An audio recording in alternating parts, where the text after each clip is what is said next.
Well, if you're just joining us, we've been talking about another roadside police encounter that left someone dead. Tell him, keep your hands right there.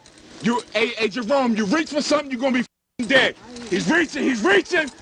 Show me your hands. No, you're not. No, you're not. Don't move.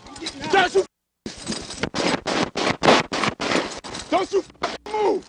Well, the entire incident in New Jersey last month took about a minute and a half. The decision to shoot only split seconds. The stakes this time and always life and death, which puts the focus, understandably, on training police get to try to get it right for everyone's sake.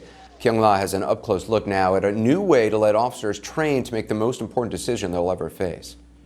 You need to calm down right now. No, you need to calm down. I'm doing my business. I'm trying to find out. A man being questioned suddenly turns, slamming a police officer with a snow shovel. The suspect is shot and killed by police. I'm just going to have you put your hand back on your head. This suspect, at first calm with police officers, rushes for a knife in his car and tries to stab the officers, who shoot and kill him. I didn't even see the knife. Then there's this encounter. An officer responding to a domestic violence call in a seemingly routine chat for several minutes with this man tries to pat him down for a weapon. You can see the gun. 5 shots strike 24-year-old Officer Tyler Stewart of the Flagstaff, Arizona Police Department, killing him. Officer Stewart never had a chance to draw his weapon.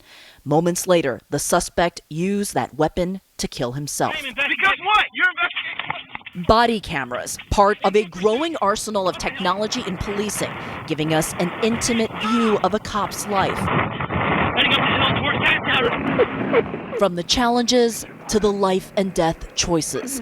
This officer devastated in front of a dash cam as he discovers the suspect he thought was armed was not.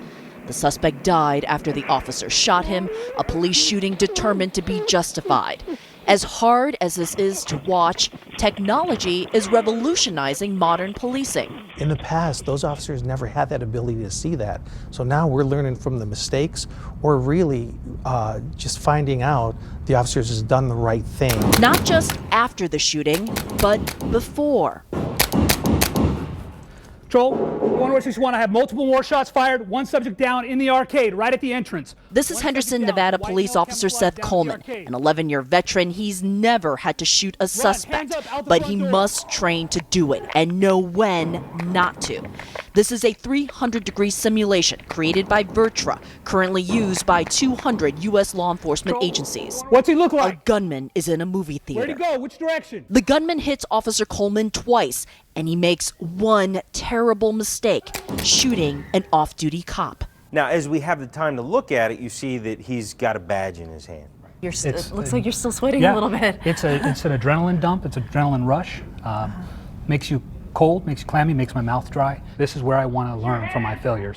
Instead of being out on the streets and failing there, this gives me an edge to fail here to succeed on the streets. How realistic does this feel?